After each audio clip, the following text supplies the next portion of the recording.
Ya, Assalamualaikum warahmatullahi wabarakatuh. Perkenalkan, nama saya Muhammad Akis Taufikur Rahman. Saya dari mahasiswa Teknik Sipil Undip. Sebelum memulai presentasi, marilah kita bersama-sama memanjatkan puji syukur kepada Tuhan Yang Maha Esa yang telah memberikan kita nikmat hingga kita semua dalam keadaan sehat walafiat.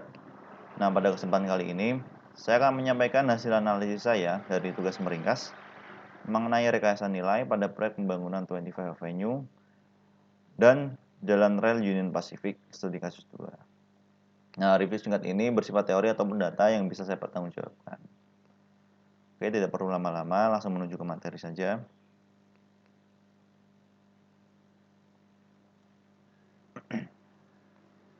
Nah, sebelum lebih dalam kita mengetahui proyek apa yang kita tinjau, langkah lebih baiknya kita mempelajari dulu apa itu value engineering. Nah, value engineering adalah suatu proses pembuatan keputusan secara tim yang sistematis yang bertujuan untuk mendapatkan nilai terbaik atau best value pada suatu proyek. Dengan mendefinisikan fungsi yang diperlukan untuk mencapai sasaran nilai dan menyediakan fungsi dengan biaya yang paling rendah dan pastinya kualitas sesuai yang dipersyaratkan. Nah, value engineering ini sendiri terdiri dari berbagai bidang keahlian.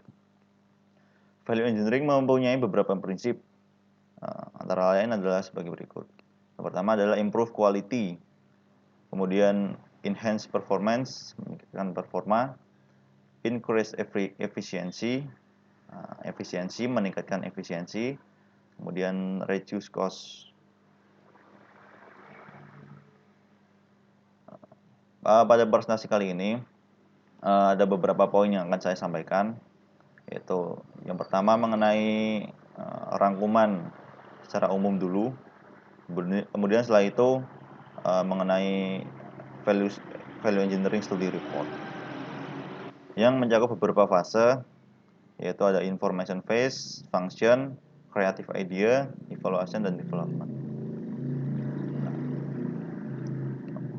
Nah, untuk pengenalan proyek itu, the Chicago Region Environment and Transport Efficiency Program dan the Illinois Department of Transportation ini memiliki suatu proyek dan meminta HNTB selaku konsultan VE untuk mengadakan studi VE terhadap proyek perlintasan antara 25 Avenue dan Union Pacific Railroad di Bellwood Melrose Park, Illinois.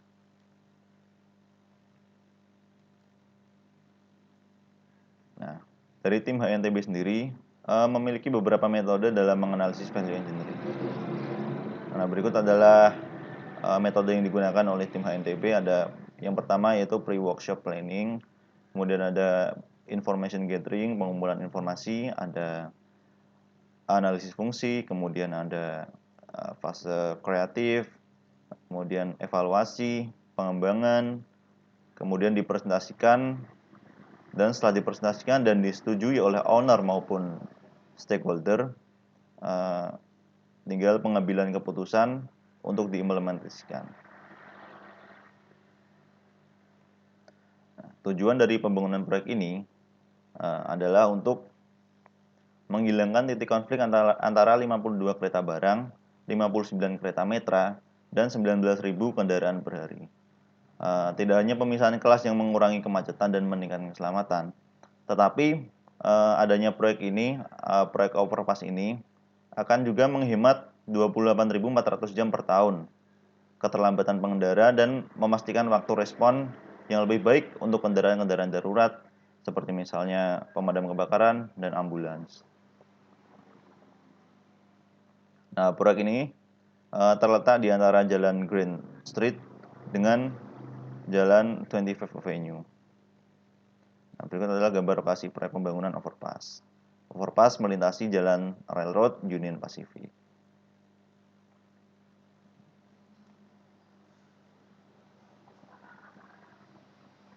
Nah, untuk studi value engineering ini, studi value engineering yang dilakukan oleh HNTB dimulai pada tanggal 28 Januari sampai dengan 1 Februari 2013. Nah, studi VE ini dilakukan pada tahap pengembangan proyek ketika perencanaan baru sekitar 30%. Studi VE sangat cocok dilakukan pada tahap perencanaan karena jika terdapat perubahan desain tidak mempengaruhi biaya proyek secara signifikan. Nah, ini beberapa ilustrasi grafis dan dari analisis rekayasa nilai yang direkomendasikan oleh beberapa konsultan VE. Yang pertama, dengan meningkatkan performa, kemudian menekan biaya pengeluaran, yaitu cost harus turun. Kemudian ada performa tetap, namun pengeluaran biaya harus turun. Kemudian yang ketiga, peningkatan performa secara tinggi, secara lebih baik, secara drastis, dan pengeluaran biaya tidak terlalu besar.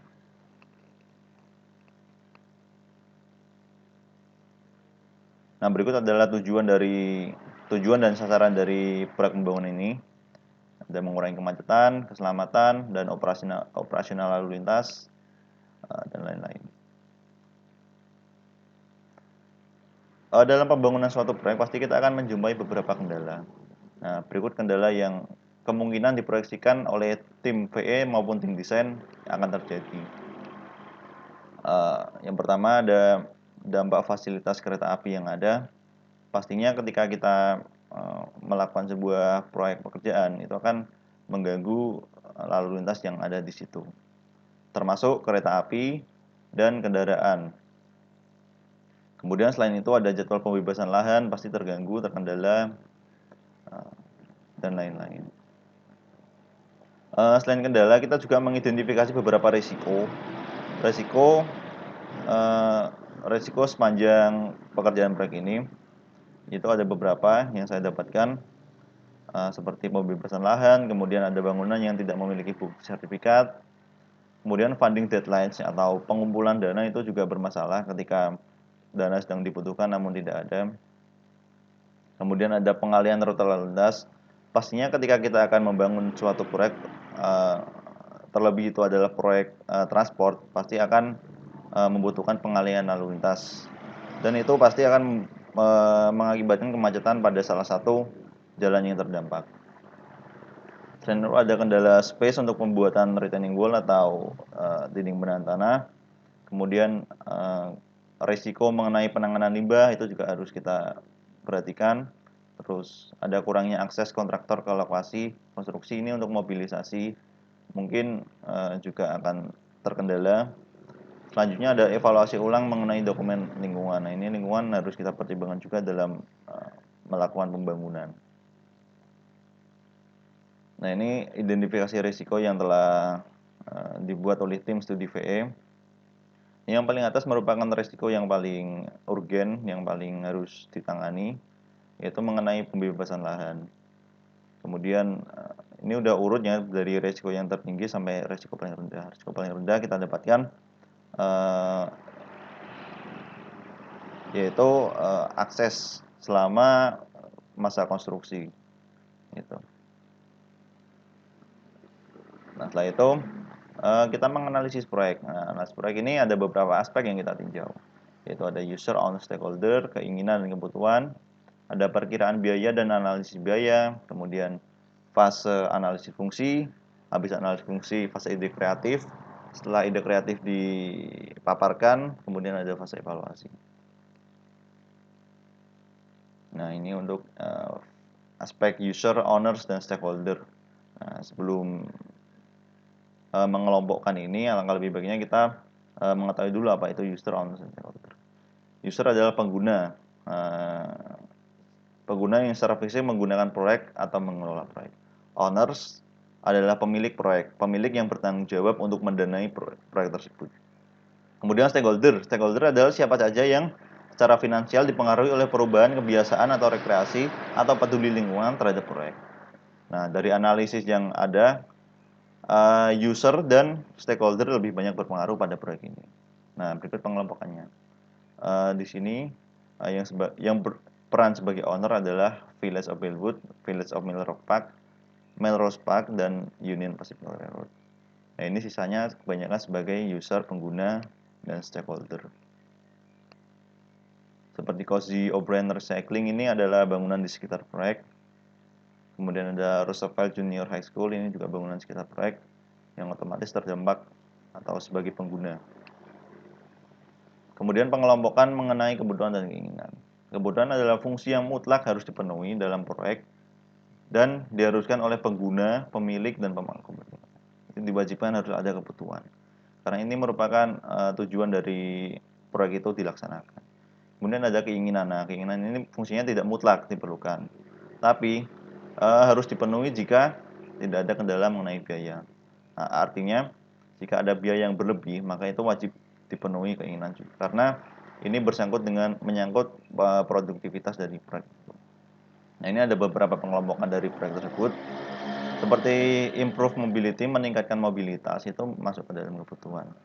Kemudian meminimalisir dampak lingkungan, itu masuk ke dalam kebutuhan karena itu wajib ketika kita membangun. Nah, kita lihat apa saja yang termasuk dalam keinginan atau desire. Nah, ini reduce maintenance, atau mengurangi maintenance ketika proyek itu selesai. Nah, ini sifatnya tidak terlalu wajib. Kemudian ada lagi meminimalisir penundaan selama masa konstruksi. Nah, ini sifatnya tidak wajib juga. Analisis biaya. Analisis biaya yaitu dengan cara mengurutkan komponen konstruksi berdasarkan biaya yang paling tinggi pengeluarannya, dan kemudian menerapkan prinsip bahwa 80% penghematan biaya dapat berasal dari 20% teratas dari item biaya. Pada analisis biaya ini kita menggunakan dan rata-rata tim studi V menggunakan analisis Pareto. Kita lihat pada analisis biaya, pengeluaran terbesar ada pada item struktur, kemudian ada juga pada item railroad operation allowance, kemudian perkerasan juga pengeluaran termasuk besar juga ini. Dan total estimasi biaya sebesar 30 juta US dollar. Kemudian analisis fungsi. Nah, inti dari rekayasa nilai ini adalah analisis fungsi sebenarnya. Rekayasa analisis fungsi adalah memahami dan menganalisis fungsi masing-masing komponen proyek. Maka sebelumnya tim VE akan menganalisis beberapa fungsi dasar serta subkomponennya yang bisa menimbulkan ide untuk dilakukan studi VE setelahnya. Nah, ini beberapa analisis fungsi yang telah saya kumpulkan. Ini ada beberapa komponen, sebenarnya ada lebih banyak lagi komponen yang merupakan fungsi dasar, ada fungsi sekunder dan fungsi lain. Ini fungsi-fungsi dasar yang saya kumpulkan. Contohnya mengenai komponen keamanan. Nah, itu fungsinya, ada fungsi dasarnya adalah increase safety, meningkatkan keamanan. Kemudian komponen operasional, fungsi dasarnya adalah memanage lalu lintas dengan baik. Kemudian ada meningkatkan keamanan, meningkatkan pelayanan. Ini fungsi dasarnya. Kemudian ada fungsi dasar mengenai lingkungan. Kita menjauhkan dampak, mengurangi dampak lah. Kemudian meminimalisir dampak. Kemudian komponen konstruksi, paling utamanya adalah build project, membangun proyeknya. Kemudian fase pengembangan ide. Setelah analisis fungsi, tim VE membuat daftar ide yang akan memenuhi fungsi berbagai komponen proyek. Nah, peluang untuk meningkatkan kinerja dengan biaya lebih rendah adalah pertimbangan utama dalam menghasilkan itu. Nah, ini adalah beberapa ide yang telah ditemukan oleh tim studi VE. Untuk lebih jelasnya nanti kita akan bahas satu persatu, dan kita akan mengetahui ide mana saja yang kira-kira berpengaruh terhadap pengeluaran biaya. Kemudian ada fase evaluasi. Nah, ini tujuan dari fase evaluasi adalah untuk mengolah dan melakukan evaluasi dengan melakukan perankingan serta pemberian nilai dengan format sebagai berikut. Nah, ini formatnya ada nilai-nilainya juga. Nah, ide yang mendapat nilai total 5 atau di bawahnya akan dieliminasi, tidak dilakukan studi VE. Dan jika ide pada nilai 6, itu akan dipertimbangkan lagi apakah perlu dilakukan studi VE apakah tidak. Namun, jika ide di atas nilai 7, nah itu wajib dilakukan studi VE. Kemudian, berikut adalah rekomendasi ide yang tadi disampaikan oleh tim studi VE. Yang pertama mengenai fungsi lingkungan, ide mengenai lingkungan. Nah, berikut adalah desain awal yang direncanakan oleh tim desain. Kemudian ini adalah rekomendasi desain yang dipaparkan oleh tim studi VE. Penjelasannya adalah tim telah membuat desain alternatif untuk menyediakan akses ke combined metals melalui Cozy O'Brien Property yang terletak di sebelah barat 25 Avenue. Nah, ini Ossie O'Brien Property. Nah, tim dari studi VE membuat desain usulan adalah sebagai berikut melewati jalan ini untuk menuju Combine Metals. Nah, konsep desain ini akan menghilangkan rencana untuk membangun jalan akses antara 23 Avenue dan 25 Avenue. Nah, ini yang dimaksud adalah sebenarnya di sini ada jalan 23 Avenue. Nah, jika kita menggunakan desain ini, maka kita wajib membangun jalan ini, jalan perkerasan antara ini, penghubung antara 25 dan 23 Avenue ini. Ya. Nah, konsep ini akan menghilangkan juga kebutuhan untuk memodifikasi bangunan Combine Metal. Nah, otomatis kan jika nanti kita bangun ini, otomatis akan berpengaruh terhadap dari bangunan ini sendiri yang awalnya didesain untuk parkiran di sini kemudian berubah tempatnya. Bisa saja seperti itu. Nah, berdasarkan perubahan ini serta dampak yang potensial yang terkait dengan konsep desain baru, diperlukan evaluasi ulang. Nah, tugas-tugas ini mungkin dapat diselesaikan bersamaan dengan kegiatan desain fase 2 nantinya. Akan dikaji lebih dalam lagi nanti pada fase 2. Nah, ini belum ada perubahan biaya karena masih berupa desain dan masih dilanjutkan lagi pada desain 2.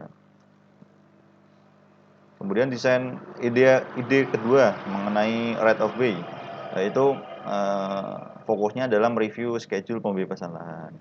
Nah, ini tim VE merekomendasikan agar tim desain segera memperbarui jadwal proyek fase 2 mengenai jadwal kegiatan dan durasi yang diperlukan sehingga pembebasan lahan yang ada dapat dipercepat. Nah, ini yang merah ini merupakan gancar jadwal pembebasan lahan. Nah, kita lihat kan yang paling lama sendiri. Nah, ini usulan dari tim VS bisa mungkin dipercepat. Kemudian ini final rekomendasinya, intinya adalah disetujui dan akan dilakukan pengajian ulang. Kemudian life cycle cost belum ada perubahan biaya karena masih dalam perubahan desain. Ide mengenai right of way 2 fokusnya adalah rencana untuk mempercepat pembebasan lahan. Nah, ini dari tim studi VE merekomendasikan agar owner atau stakeholder untuk menghubungi staf atau perusahaan prasertifikasi yang telah berhasil sebelumnya terhadap pembebasan lahan dari ITOT pada proyek sebelumnya. Nah, ini final rekomendasinya juga disetujui oleh pemerintah kota dan akan segera dipekerjakan perusahaan prasertifikasi pada bidangnya. Life cycle cost masih belum ada perubahan karena masih berupa perubahan desain. Kemudian ide kedua fokus terhadap scheduling 1. Schedule 1 ini fokus terhadap mereview, submittal, dan schedule untuk tim. Nah, tim VE merekomendasikan agar tim desain meninjau, memperbarui, dan memperbaiki. Nah, ini fokusnya adalah untuk memperbarui dan memperbaiki jadwal yang terlampir yang sebelumnya. Karena dirasa oleh tim studi VE itu masih perlu dibenahi lagi. Nah, tim dari final rekomendasinya disetujui di mana tim desain telah memperbarui jadwal. Nah, ini akhirnya langsung diperbarui lagi jadwalnya hingga tanggal mulai konstruksi pada Mei 2014. Life cycle cost sama masih belum ada perubahan karena dikarenakan belum ada perubahan desain. Kemudian scheduling 2 yaitu fokus mengembangkan jadwal lebih detail mulai dari tanggal mulai konstruksi. Nah, ini rekomendasinya juga disetujui di mana tim desain telah memperbarui jadwal proyek tanggal mulai konstruksi. Ini hampir sama dengan scheduling 1 tadi ya.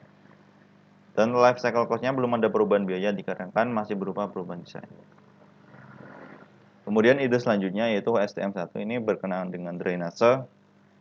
Fokusnya adalah mereview kebutuhan stormwater detention. Stormwater detention ini adalah stormwater bisa sering kita sebut dengan runoff kalau di pelajaran. Detention adalah kolam detensi yang fungsinya adalah menyimpan air hujan sementara. Nah, ini tim VE merekomendasikan. Nah, ini rekomendasi dari tim VE nanti akan dipecah-pecah dalam 3 hal ini, STM2, STM3, dan STM4 yang akan kita lihat pada slide selanjutnya. Nah, ini STM2 fokusnya adalah meninjau dan update ulang perhitungan stormwater detention. Nah, dari tim studi VE melakukan perhitungan ulang terhadap stormwater untuk mendapatkan volume penyimpanan yang baru. Kemudian merancang sistem pengangkutan awal untuk menentukan apakah struktur besar mengenai kolam detensi yang diusulkan diperlukan. Nah, ini intinya Dari tim studi VE melakukan perhitungan ulang, apakah diperlukan menggunakan kompetensi atau tidak. Ini belum ada perubahan biaya karena masih berupa rancangan desain. Nah, selanjutnya pada STM3 drainase fokusnya relokasi fasilitas kompetensi. Nah, ini berdasarkan evaluasi informasi dan perhitungan pada STM2 tadi. Nah, itu tim VE mengusulkan bahwa gorong-gorong kotak besar dan untuk detensi mungkin tidak diperlukan. Nah, mungkin dari perhitungan volume tadi tidak memerlukan gorong-gorong, sehingga menghasilkan penghematan biaya signifikan. Namun, jika tim desain menentukan namun ini juga tergantung lagi dengan tim desain, apakah perlu dipasang gorong-gorong atau tidak. Nah, namun jika ini tidak dipasang gorong-gorong, ini akan akan terjadi perubahan biaya sebesar 1.292.000 US dollar yang dapat disimpan. Nah, ini total ini untuk pengeluaran gorong-gorong sebelumnya. Kemudian ide selanjutnya mengenai drainase STM4, ini fokus untuk tinjau penggunaan restriktor manholes. Nah, restriktor manholes ini bisa saja disebut dengan lubang untuk mengarahkan air stormwater menuju ke kolam detensi. Nah, ini dari tim VE merekomendasikan bahwa tim desain untuk mengevaluasi kembali perlunya restriktor manholes. Karena struktur ini seringkali besar dan pemasangannya kerap kali sulit dan harganya juga mahal, mungkin bisa dipertimbangkan lagi oleh tim desain. Nah, ulasan lebih lanjut karena lokasi proyek konsultan desain menggunakan kriteria desain drainase yang berbeda dari yang diuraikan dalam manual drainase ITOT. Nah, ini akan dikaji lebih dalam lagi nanti oleh tim desain. Nah, usulan dari tim studi VE ini akan terjadi perubahan biaya sebesar 24.000 US dollar yang akan disimpan jika ini diterapkan. Kemudian ide mengenai struktur. Yang sebelumnya struktur dari plat baja ini menggunakan web 48 inci, namun usulan dari tim studi VE cukup dengan web 40 inci. Nah, gagasan yang diusulkan adalah menggunakan gelagar plat baja komposit seperti ini.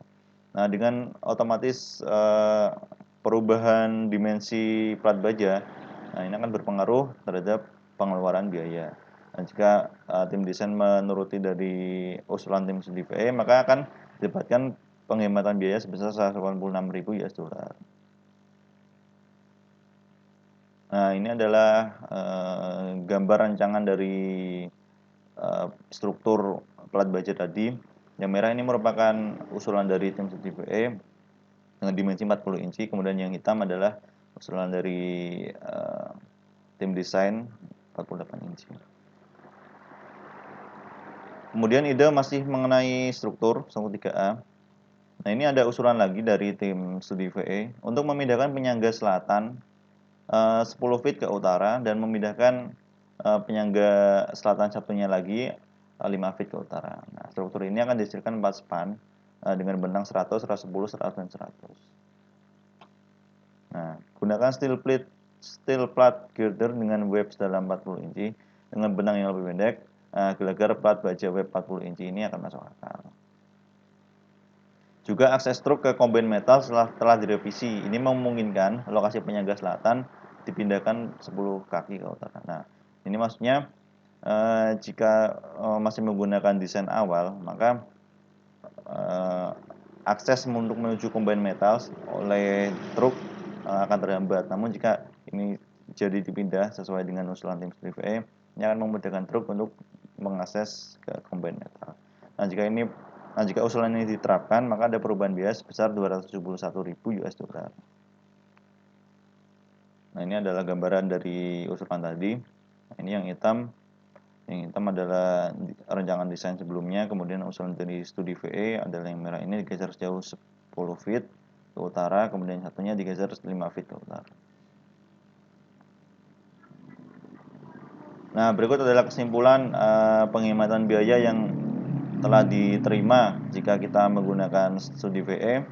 Jadi berdasarkan ide yang telah dikemukakan dan diperoleh nilai saving atau penghematan dari semua rekomendasi yang ada sebesar 1.713.000 US dollar. Dan nilai saving dari rekomendasi yang diterima sebesar 1.527 US dollar. dari total biaya konstruksi yang ada, yaitu Rp30.288.000. Nah, mungkin sekian presentasi singkat dari saya, semoga bermanfaat bagi teman-teman semua. Nah, kurang lebihnya saya mohon maaf karena masih dalam tahap belajar. Mungkin kalau ada koreksi bisa ditulis. Sekian dari saya. Assalamualaikum warahmatullahi wabarakatuh.